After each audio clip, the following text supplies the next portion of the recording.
பரிசுத்த நாமத்துக்கு ஸ்தோத்திரம்.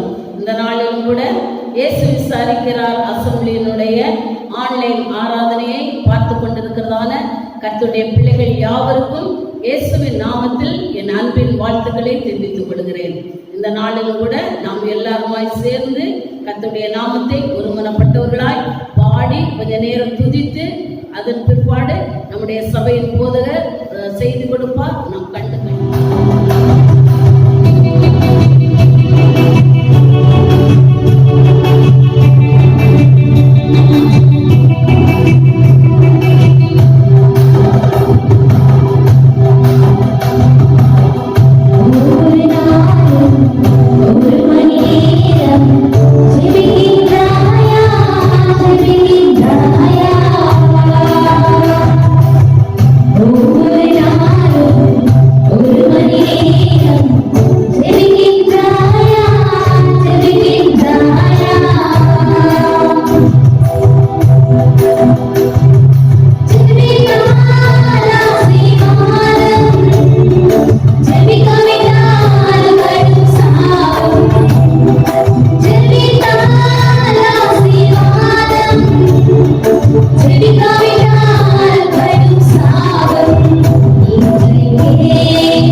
என்னென்ன மனசுல தோணுதோ அந்த வார்த்தைகளை சொல்லி இயேசுவே உமக்கு நன்றி.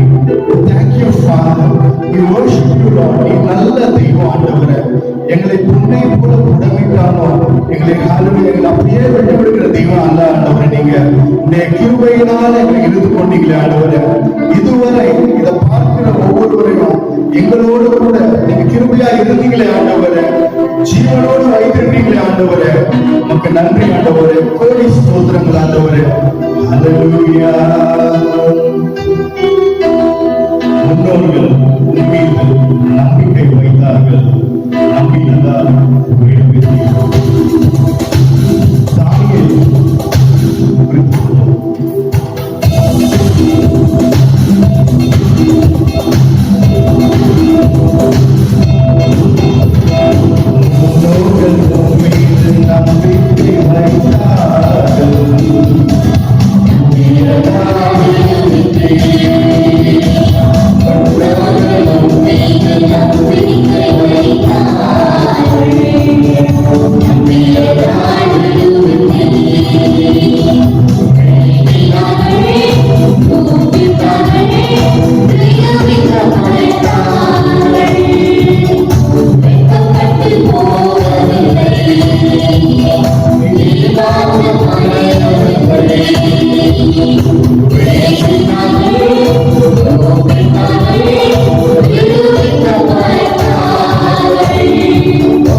தானியேல்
நம்பிக்கையிலே சந்தோஷமாயிருங்கள், உபத்திரவத்துல பொறுமையாயிருங்கள், ஜெபத்துல உறுதியாயிருங்கள். பிரியமானவர்களே, நம்பிக்கையில தேவன் மேல வைத்திருக்கிற நம்பிக்கையில அவர்தான் நமக்கு நம்பிக்கை, அவர்தான் நமக்கு எல்லாமே. அந்த நம்பிக்கையில நம்ம எப்பவுமே சந்தோஷமா அவரை பாடி முடித்து ஆராதனை செய்து கொண்டிருக்கிறோம். உபத்திரவ காலத்துல பொறுமையாயிருங்கள். ஏன்னா தேவன் நமக்காக வெற்றியை ஆயுதம் பண்ணி வைத்திருக்கிறார். இதே சமயத்துல இந்த ஜெபத்துல உறுதியாயிருங்க. ஏனென்றால் ஜெபத்தை கேட்டுக் கொண்டிருக்கிற தெய்வம் ஜெபத்திற்கு கண்டிப்பாக பதில் கொடுப்பார். தேவகுமாரா, தேவகுமாரா, எங்களை நினைச்சிருக்க ஆண்டவர் என்று சொல்லுவாங்க.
கிறிஸ்துவுக்குள் பிரியமானவர்களே,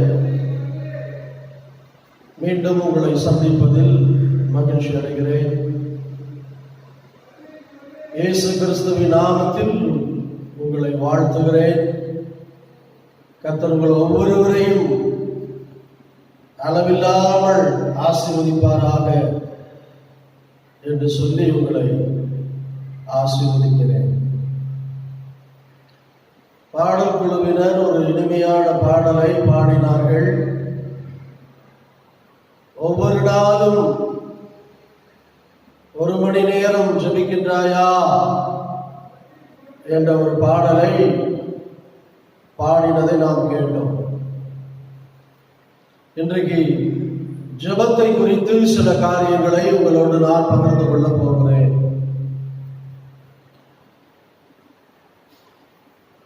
ஜெபிக்க வேண்டிய அவசியமே இல்லாத ஒருவர் உண்டானால் அவர் ஆண்டவராகிய இயேசு கிறிஸ்து தான். ஆனால் அவர் இந்த உலகத்தில் இருந்த நாட்களில் அவர் பிதாவை நோக்கி இரவும் பகலும் அதிகாலையிலும் மாலை நேரங்களிலும் இரவு நேரங்களிலும் அவர் ஜெபித்தார் என்று சுவிசேஷ புஸ்தகங்களில் வாசிக்கிறோம். இயேசுவே ஜெபித்தார் என்றால் நீங்கள் நானும் எம்மாத்திரம். அப்படியானால் ஒவ்வொரு கிறிஸ்தவர்களும் ஜெபிக்க வேண்டியது அவசியம்.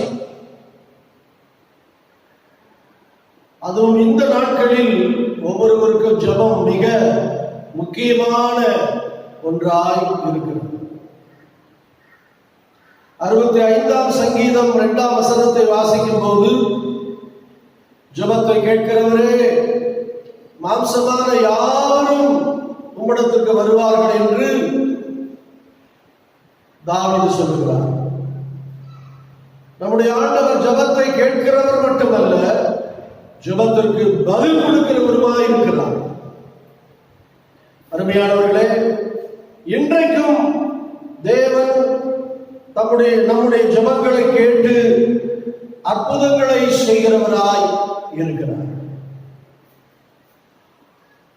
ஆகவே இந்த நாட்களிலே நாம் அதிகமாய் கர்த்தருடைய சமூகத்தில் உட்கார்ந்து ஜெபிப்போமா? 24 மணி நேரம் கொண்ட ஒரு நாளில் உலக வேலைக்காக எத்தனை மணி நேரங்களை எடுத்துக் கொள்ளுகிறோம்? தொலைக்காட்சி நிகழ்ச்சிகளை பார்க்கும்படி எவ்வளவு நேரத்தை எடுத்துக் கொள்ளுகிறோம்? தொலைபேசியில் பேசுவதற்காக எவ்வளவு நேரத்தை எடுத்துக் கொள்ளுகிறோம்? சாப்பிடுவதற்காக எவ்வளவு நேரத்தை எடுத்துக் கொள்ளுகிறோம்? குளிப்பதற்காகவும் உடுத்துவதற்காகவும் எவ்வளவு நேரத்தை எடுத்துக் கொள்ளுகிறோம்? தூங்குவதற்கு எவ்வளவு நேரத்தை எடுத்துக் கொள்ளுகிறோம்?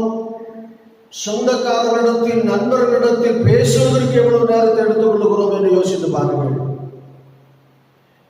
இதெல்லாம் தேவைதான் என்றாலும் நம்மை உண்டாக்கிய தேவனிடத்தில் பேசுவதற்கு எவ்வளவு நேரத்தை எடுத்துக் கொள்கிறோம் என்று கொஞ்சம் நிதானித்து பாருங்கள். இன்றைக்கு கிறிஸ்தவ குடும்பங்களில் ஜெபம் குறைந்து விட்டது, சபைகளில் ஜெபம் குறைந்து விட்டது. இந்த கடைசி நாட்களில் பரிசுத்த ஆவியானவர் நம்மோடு பேசுகிறார். திரும்பவும் அந்த ஆதி நிலைக்கு நாம் திரும்ப வேண்டும்.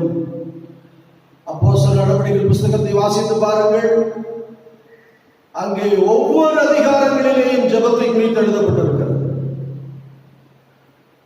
அப்போஸ்தலர் நடவடிக்கைகள் புஸ்தகத்தில் இருக்கிற அந்த 21 அதிகாரங்களிலும் ஜெபத்தை குறித்து எழுதப்பட்டிருக்கிறது. நாமும் அப்படி அவர்கள் ஜெபித்தபடியினாலே தான் ஒரு பெரிய எழுப்புதலை கண்டார்கள், அற்புத அடையாளங்களை நடப்பித்தார்கள், ஒரு எழுப்புதல் உண்டானது. நாமும் கூட இந்த நாட்களில் அவர்களைப் போல எப்பொழுதும் எல்லாவற்றிலும் ஜெபத்திற்கு முக்கியத்துவம் கொடுப்போமானால் பெரிய காரியங்களை தேவனிடத்திலிருந்து நாம் பெற்றுக்கொள்ள முடியும். இந்த குறுகிய நேரத்தில் எப்பொழுதெல்லாம் நாம் ஜெபிக்க வேண்டும் என்று சில குறிப்புகளை நான் உங்களோடு பகிர்ந்து கொள்ள விரும்புகிறேன். ஒரு கர்த்தருடைய பிள்ளை எப்பொழுதெல்லாம் ஜெபிக்க வேண்டும், எப்பொழுதும் ஜெபிக்க வேண்டும், அது வேறு ஒரு அனுபவம். ஆனால் மிக முக்கியமாய் எப்பொழுதெல்லாம் ஜெபிக்க வேண்டும் என்று சில காரியங்களை நாம் பார்க்க போகிறோம். தானியேல் 6ஆம் அதிகாரம் 10ஆம் வசனத்தை வாசிக்கும் போது, தானியேலுக்கு மிகப்பெரிய ஒரு ஆபத்து வந்த போது வேதம் சொல்லுகிறது, அவன் தன் மேல் அறையில் எருசலேமுக்கு நேராக பலகணிகள் திறந்திருக்க, அங்கே தான் முன் செய்து வந்தபடியே தினமும் 3 வேளையும் தன் தேவனுக்கு முன்பாக முழங்கால் படியிட்டு ஜெபம் பண்ணி ஸ்தோத்திரம் செலுத்தினான் என்று எழுதப்பட்டிருக்கிறது. தானியேல் தனக்கு ஒரு ஆபத்து வந்தபோது அவன் அந்த ஆபத்தை கண்டு பயப்படவில்லை, அந்த ஆபத்தை கண்டு ஓடி ஒளிந்து கொள்ளவில்லை, அந்த ஆபத்தை கண்டு உட்கார்ந்து அழுது கொண்டிருக்கவில்லை. அவன் என்ன செய்தான்? எப்பொழுதும் போல தேவனுக்கு முன்பாக உட்கார்ந்து ஜெபம் பண்ணினான். ஆபத்து காலங்களில் நாம் ஜெபிக்க வேண்டும்.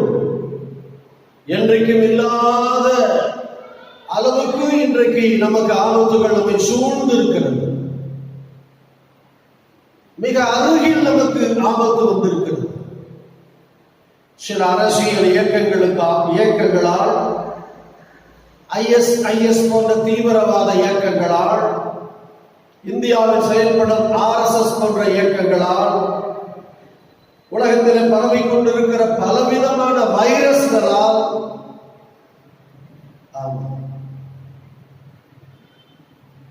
டெங்கு ஜுரம், எபோலா வைரஸ், இப்போ வந்திருக்கிற கொரோனா வைரஸ், மனித குலத்தை அழிக்கக்கூடிய பலவிதமான வைரஸ்கள் பரவி இருக்கிறது. இன்னைக்கு நாம் கடைகளில் வாங்குகிற அந்த பால் பாக்கெட்ல கூட இன்றைக்கு கலப்படம், அதுல கூட ஆபத்து இருக்கு. நாம் குடிக்கிற கூல்ட்ரிங்க்ஸ், குளிர்பானங்கள், அதிலேயும் உயிர்கொல்லி மருந்துகள் கலக்கப்படுகிறதாக சொல்லுகிறார்கள். இன்றைக்கு சபைக்கு விரோதமான காரியங்கள் நடைபெறுகிறது. ஆராதனை ஸ்தலங்கள் மேல் கற்களை வீசுவதும், ஆராதனை நடந்து கொண்டிருக்கும் பொழுது உள்ளே நுழைந்து போதகரையும் ஜனங்களையும் அடிப்பதையும், சில ஆலயங்களை எரிப்பதையும் இடிப்பதையும் இன்றைக்கு நாம் பார்க்கிறோம், கேள்விப்படுகிறோம். அருமையானவர்கள், இப்படிப்பட்ட காலத்திலே நாம் சும்மா இருந்தால் எப்படி? இப்படிப்பட்ட ஆபத்து காலங்களில் கர்த்தருடைய பிள்ளைகள் யாருக்கு வந்தா எனக்கு என்ன என்று நாம் இருக்கக்கூடாது. நாளைக்கு நமக்கே கூட இப்படிப்பட்ட ஆபத்து வரலாம். வந்த பின் காப்பதை விட வருமுன் காப்பது நல்லது. ஆபத்து உங்களை தொடுவதற்கு முன்பு முழங்கால் படியிட்டு கர்த்தரை நோக்கி நாம் ஜெபிப்போமானால் கர்த்தர் நம்மை ஆபத்திலிருந்து விடுவிக்க வல்லவராய் இருக்கிறார். வேதம் என்ன சொல்லுகிறது?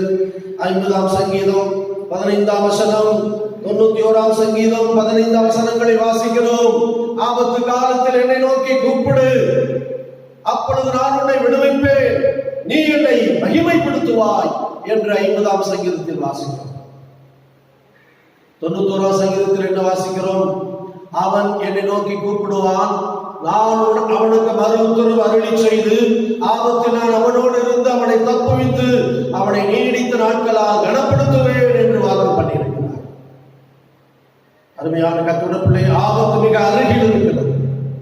அசதியாயிராமல் முழங்கால் படியிட்டு ஜெபியுங்கள், ஆபத்துக்கு தப்புவீர்கள்.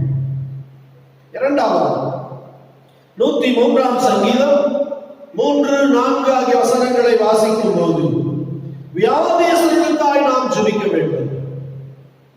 அவர் அக்கிரமங்களை மன்னித்து நோய்களை குணமாக்குகிறார் என்று எழுதப்பட்டிருக்கிறது.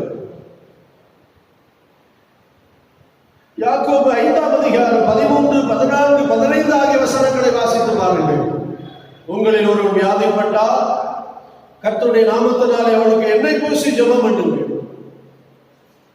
விசுவாசமுள்ள ஜெபம் அவனை ரட்சிக்கும். நீதிமான் செய்யும் ஊக்கமான வேண்டுதல் மிகவும் பலனுள்ளதாக இருக்கிறது என்று வாசிக்கும். வியாதியஸ்தர்களுக்காக ஜெபிக்க வேண்டும். ஒரு காலத்தில் சினிமா தியேட்டர்கள் தான் ஹவுஸ்ஃபுல் என்று போர்டு போடுவார்கள். இன்றைக்கு ஒரு சின்ன கிளினிக்கு கூட போயிட்டு பாருங்கள், வரிசையாய் டோக்கன் வாங்கி கொண்டு ஜனங்கள் உட்கார்ந்து கொண்டிருக்கிறார்கள். உலகத்திலே பாவம் பெருக பெருக பெருக, அக்கிரமம் பெருக பெருக, வியாதிகள் பெருகிக் கொண்டே இருக்கிறது. அதனால ஆஸ்பத்திரியெல்லாம் நிரம்பி வழி. கர்த்தருடைய பிள்ளைகள் என்ன செய்யணும்? நீங்கள் வியாதியிலிருந்து சுகமடையவும், வியாதியஸ்தர்கள் மற்ற வியாதியஸ்தர்களும் சுகமடையவும் நாம் ஜெபம் பண்ண வேண்டும். ஒருவருக்காக ஒருவர் ஜெபம் பண்ண வேண்டும். இயேசு கிறிஸ்துவின் வாழ்க்கையை கவனித்து பாருங்கள். மத்தேயு சுவிசேஷம் 4 அதிகாரம் 23, 24 ஆகிய வசனங்களை வாசிக்கும் போது திரளான ஜனங்கள் மேய்ப்பன் இல்லாத ஆடுகளைப் போல பலவிதமான வியாதிகளோடு கூட இருக்கிறதை கண்டு அவர் மனதுருகினார். ஒவ்வொரு வியாதியஸ்தர்களையும் அருகில் அழைத்து அவர்களுக்காக ஜெபம் பண்ணி அவர்களை சுகமாக்கினார். இயேசு கிறிஸ்துவே வியாதியஸ்தர்களுக்காக ஜெபித்தார், சுகமாக்கினார். கர்த்தருடைய பிள்ளைகளே, நீங்கள் இந்த நாட்களில் வியாதியஸ்தர்களுக்காக ஜெபம் பண்ணுங்கள். இந்த நாட்களில் கொரோனா என்ற ஒரு கொள்ளை நோய் முழு உலகத்தையும் பாதித்து 50 லட்சம் மக்கள் பாதிக்கப்பட்டு மருத்துவமனையிலே சிகிச்சை பெற்று வருகிறார்கள். 2,70,000 மேற்பட்ட மக்கள் மடிந்து போனார்கள். இன்னமும் அந்த கொள்ளை நோய் அடங்காமல் பரவிக்கொண்டே இருக்கிறது. இதற்கு என்ன பரிகாரம்? இதற்கு ஊசி இல்லை, மருந்து இல்லை, மாத்திரை இல்லை. அப்படியானால் இது எப்படி சுகமாகும்? ஒவ்வொருவரும் ஒவ்வொரு காரியங்களை சொல்லிக் கொண்டிருக்கிறார்கள். ஆனால் நான் சொல்கிறேன், இந்த வியாதியிலிருந்து சுகமடைய வேண்டுமானால் ஜெபம் பண்ணினால் போதும். உலக கிறிஸ்தவ மக்கள், ஒவ்வொரு ஊழியர்களும் விசுவாசிகளும் தங்களை தாழ்த்தி அவர்கள் ஜெபம் பண்ணினால் ஜெபத்தை கேட்டு இந்த கொள்ளை நோயிலிருந்து நாம் விடுதலை அடையலாம், சுகமடையலாம். இயேசு கிறிஸ்துவால் மன்னிக்கப்பட முடியாத எந்த ஒரு பாவமும் இந்த உலகத்தில் இல்லை. அது போலவே இயேசு கிறிஸ்துவால் சுகமாக்க முடியாத எந்த ஒரு வியாதியும் உலகத்தில் இல்லை. ஜெபம் பண்ணினால் வியாதிகள் விலகும், வியாதியிலிருந்து சுகம் உண்டாகும். இயேசு இன்றைக்கும் ஜீவிக்கிறார். பேசிக் கொண்டிருக்கிற நானும் கூட 43 வருடங்களுக்கு முன்பு 1977 ஆண்டு இதே போல ஒரு மே மாதத்தில் வியாதியினால் பாதிக்கப்பட்டு மரண தருவாயில் இருந்த பொழுது சில தாய்மார்கள் எனக்காக என்னை தேடி வந்து என் படுக்கையை சுற்றி எனக்காக கண்ணீரோடு ஜெபித்த ஜெபத்தை கர்த்தர் கேட்டு அந்த ராத்திரி செத்து போக வேண்டிய நான் இயேசு கிறிஸ்துவனுடைய கிருபையினாலே நான் உயிர்ப்பிக்கப்பட்டேன். அந்த ராத்திரி அந்த ஏழை தாய்மார்களுடைய ஜெபத்தை கேட்டு இயேசு என்னை சுகமாக்கினார். இன்றைக்கு நான் உயிரோடு வாழ்ந்து கொண்டிருக்கிறேன். இயேசு கிறிஸ்துவுக்காக ஊழியம் செய்து கொண்டிருக்கிறேன். கேட்டுக்கொண்டிருக்கிற கர்த்தருடைய பிள்ளையே, வியாதியஸ்தர்களுக்காக ஜெபம் பண்ணுங்கள், கொரோனாவுக்காக ஜெபம் பண்ணுங்கள். ஜெபத்தினால் முடியாத காரியம் ஒன்றுமில்லை. மூன்றாவதாக, பஞ்சகாலத்தில் நாம் ஜெபிக்க வேண்டும். 33ஆம் சங்கீதம் 18-19 ஆகிய வசனங்களை வாசித்து பாருங்கள். பக்தி உள்ளவர் எவனும் பஞ்ச காலத்தில் தேவனை நோக்கி கூப்பிட்டால் அவருடைய கெஞ்சுதலை கேட்டு அவனுக்கு செவி கொடுப்பார் என்று எழுதப்பட்டிருக்கிறது. கர்த்தருடைய பிள்ளைகளை எப்பொழுது ஜெபிக்க வேண்டும்? பஞ்ச காலத்தில் ஜெபிக்க வேண்டும்.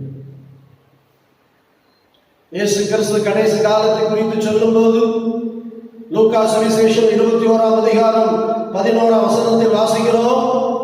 கடைசி காலங்களில் கொடிய பஞ்சங்கள் உலகத்தின் மேல் வரும், தேசத்தின் மேல் வரும்.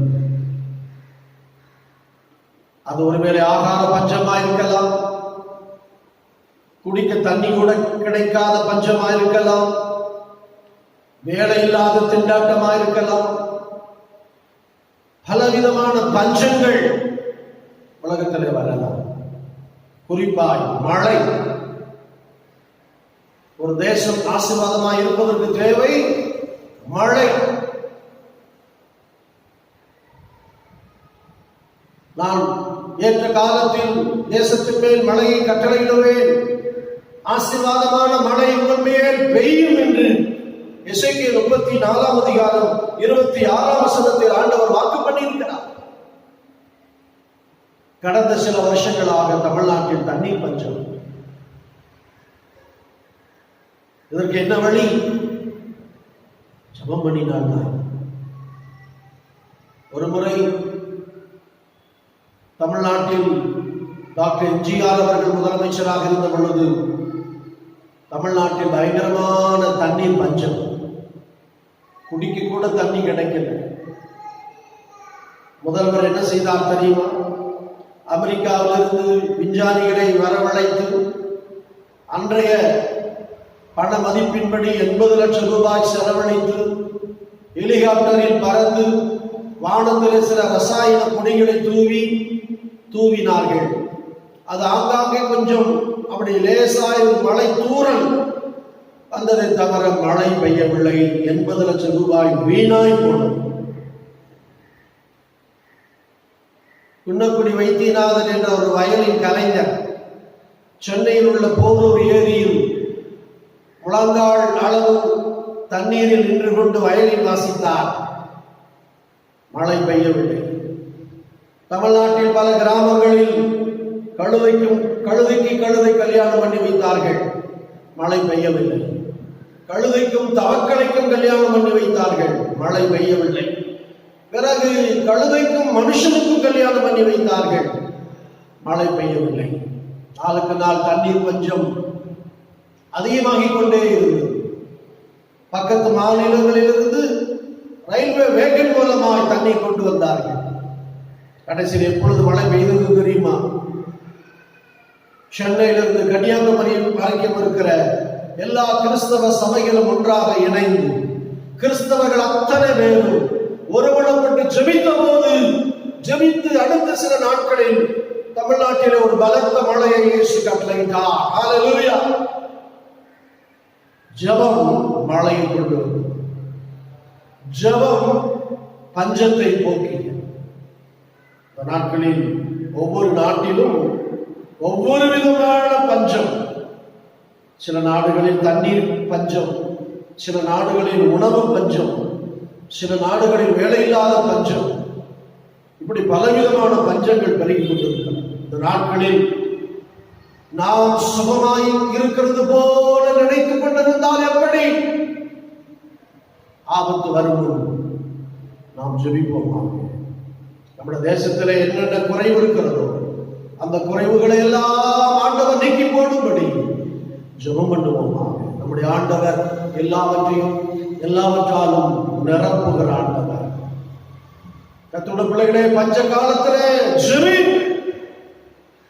நிச்சயம் ஆண்டவர் ஜெபத்தை கேட்டு எதற்காக ஜெபிக்கிறோம் அந்த காரியத்தை, அந்த குறைவை ஆண்டவர் நிறைவாக்குவார். கர்த்தருடைய நாமத்திற்கு மகிமை உண்டாவதாக. நான்காவதாக, உங்கள் பட்டணத்துக்காக ஜெபியுங்கள். கர்த்தர் உங்களை எந்த ஊர்ல எந்த கிராமத்துல வச்சிருக்கிறாரோ அந்த பட்டணத்துக்காக, அந்த ஊருக்காக ஜெபம் பண்ணுங்கள். அப்போஸ்தலர் 17ஆம் அதிகாரம் 16, 17 வசனங்களை வாசித்து பாருங்கள். அங்கே அப்போஸ்தலனாகிய பவுல் அந்த அத்தேனே என்ற பட்டணத்துக்காக அவன் மிகுந்த பாரத்தோடு ஊக்கத்தோடு ஜெபம் பண்ணினான். கர்த்தர் ஜெபத்தை கேட்டு அந்த பட்டணத்தில் ஒரு பெரிய அசைவை உண்டாக்கினார். இயேசு கிறிஸ்துவை கவனித்து பாருங்கள். அவர் எருசலேம் பட்டணத்துக்காக கண்ணீர் விட்டு அழுதார். லூக்கா 19ஆம் அதிகாரம் 41ஆம் வசனத்தை வாசித்து பாருங்கள். அவர் எருசலேம் நகரத்தை பார்த்து கண்ணீர் விட்டு அழுதார். எருசலேமே எருசலேமே என்று அந்த நகரத்தை பார்த்து அவர் கூப்பிட்டார். நாம் இந்த நாட்களில் கர்த்தர் நம்மை வைத்திருக்கிற பட்டணத்துக்காக ஜெபிப்போமாக. சென்னை பட்டணத்துக்காக ஜெபிப்போமாக. இந்தியாவில் இருக்கிற ஒவ்வொரு பட்டணங்களுக்காக ஜெபிப்போமாக. ஒவ்வொரு நகராட்சிக்காக ஜெபம் பண்ணுவோமாக. ஒவ்வொரு பஞ்சாயத்துக்காக, பேரூராட்சிக்காக, ஊராட்சிக்காக, கிராம சபைகளுக்காக நாம் ஜெபிப்போம். ஈவான் ராபர்ட் என்கிற ஒரு தேவனுடைய ஊழியர் 21 வயது நிரம்பிய அவர் கர்த்தர் தன்னை வைத்திருந்த வேல்ஸ் என்ற பட்டணத்துக்காக அவர் கர்த்தருடைய சமூகத்திலே கதறி கதறி ஜெபம் பண்ணினார். கர்த்தருடைய ஜெபத்தை கேட்டு அந்த வேல்ஸ் பட்டணத்தில் ஒரு எழுப்புதலை கட்டளையிட்டார். என்ன நடந்தது தெரியுமா? அவருடைய ஜெபத்தின் விளைவாக அந்த பட்டணத்தில் இருந்த அனைத்து சினிமா தியேட்டர்கள் மூடப்பட்டது. அவருடைய ஜெபத்தின் விளைவாக அந்த பட்டணத்தில் இருந்த எல்லா ஒயின் ஷாப் மூடப்பட்டது. கேளிக்கை விடுதிகள் மூடப்பட்டது. விபச்சார விடுதிகள் மூடப்பட்டது. அக்கிரமங்கள் குறைந்தது. ஜனங்கள் கூட்டம் கூட்டமாய் மனம் திரும்பி ரட்சிக்கப்பட ஆரம்பித்தார்கள். பெரிய எழுப்புதலை ஆண்டவர் கட்டளையிட்டார். 21 வயது நிரம்பிய ஈவான் ராபர்ட்ஸுடைய ஜெபத்தை கேட்டு ஒரு பட்டணத்தையே ஆண்டவரால் மாற்றக்கூடுமானால் இன்றைக்கும் ஆண்டவர் மாறாதவராய் இருக்கிறார். அருமையான கர்த்தருடைய பிள்ளையே, நீ குடியிருக்கிற அந்த பட்டணத்துக்காக, அந்த நகரத்துக்காக, அந்த தெருவுக்காக, அந்த ஊருக்காக, ஒரு பக்கத்தை விட்டு மக்களுக்காக ஜெபித்துப்பா. ஆண்டவர் பெரிய மாற்றங்களை உண்டாக்க வல்லவராய் இருக்கிறார். கடைசியாக உங்கள் தேவைகளுக்காக ஜெபியுங்கள். மத்தேயு 6ஆம் அதிகாரம் 11ஆம் வசனத்தில் வாசிக்கிறோம். முதலாவது தேவனுடைய ராஜ்யத்தை தேடுங்கள், அப்பொழுது இவைகள் எல்லாம் உங்களுக்கு கூட கொடுக்கப்படும் என்று சொல்லு. 11ஆம் வசனத்தில் இயேசு சொல்லுகிறார், நீங்கள் பரம பிதாவினிடத்தில் உங்களுக்கு என்ன தேவையோ வேண்டிக் கொள்ளுங்கள். நம்முடைய தேவைகளுக்காக ஆண்டவர்கிட்ட நம்ம கேட்கணும், ஜெபம் பண்ணணும். நம்முடைய ஆண்டவருக்கு ஒரு அருமையான பெயர் உண்டு, யெகோவா ஈரே. யெகோவா ஈரே என்றால் கர்த்தர் பார்த்துக் கொள்வார் என்ற அர்த்தம், அல்லது தேவனுடைய சமூகத்திலே கவனித்துக் கொள்ளப்படும் என்ற அர்த்தம். 34ஆம் சங்கீதம் 10ஆம் வசனத்தில் வாசிக்கிறோம். என்ன வாசிக்கிறோம்? சிங்கக்குட்டிகள் தாழ்ச்சி அடைந்து பட்டினியாய் கிடக்கும் கர்த்தரை தேடுகிற பிள்ளைகளுக்கோ ஒரு நன்மையும் குறைவுபடாது. யோவான் 14:14 இயேசு சொன்னார், என் நாமத்தினால் நீங்கள் கேட்டுக்கொள்வது எதுவோ அது உங்களுக்கு தரப்படும். இன்னைக்கு சில புதிய உபதேசங்கள்லாம் வந்திருக்கிறது உலகத்துல. ரோமர் 8ஆம் அதிகாரம் 32ஆம் வசனத்தை அடிப்படையாக வைத்து உங்கள் தேவைகளுக்காக நீங்கள் ஜெபிக்க வேண்டிய அவசியம் இல்லை. உங்களுக்காக பரிசுத்தாவியானவர் வேண்டுதல் செய்கிறார். உங்களுக்கு வேண்டியது இன்னது என்று ஏற்கனவே தேவன் அறிந்து வைத்திருக்கிறார். அதனால நீங்கள் உங்கள் தேவைகளுக்காக ஜெபம் பண்ண வேண்டாம், கண்ணீர் விட வேண்டாம், முழங்கால் படியிட வேண்டாம் என்றெல்லாம் இன்றைக்கு உபதேசங்கள் வந்திருக்கிறது. இது மிக ராங் டாக்டரின், தவறான உபதேசம். இயேசு தேவனிடத்திலே நம்முடைய தேவைகளுக்காக கேட்கும்படி கற்றுக் கொடுத்திருக்கிறார்.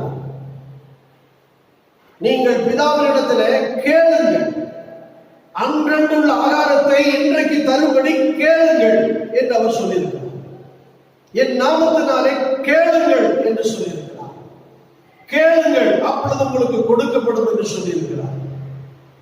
கர்த்தருக்கு ஸ்தோத்திரம். நீங்கள் ஒன்றுக்கு கவலைப்படாமல் எல்லாவற்றுக்காகவும் வேண்டிக் கொள்ளுங்கள் என்று பவுல் சபைக்கு எழுதுகிறார். ஏமாந்து போயிடாதீங்க. உங்களுக்கு என்ன தேவை என்று தேவன் அறிந்திருந்தாலும் நீங்களும் உங்கள் தேவைகளை தேவனுக்கு தெரியப்படுத்துங்கள். அப்பொழுது எல்லா புத்திக்கு மேலான தேவ சமாதானம் உங்கள் உள்ளத்தையும் இல்லத்தையும் நிரப்பும். உங்கள் தேவை எதுவாக இருந்தாலும், தேவையில்லாதவர்கள் யாருமே இருக்க முடியாது. வீட்டுக்கு வீடு வாசப்படிக்கிற மாதிரி ஒவ்வொருவருக்கும் தேவை இருக்கிறது. ஒருவேளை ஒவ்வொருவருக்கும் தேவை ஒரே மாதிரி இருக்காது, வித்தியாசமா இருக்கும்.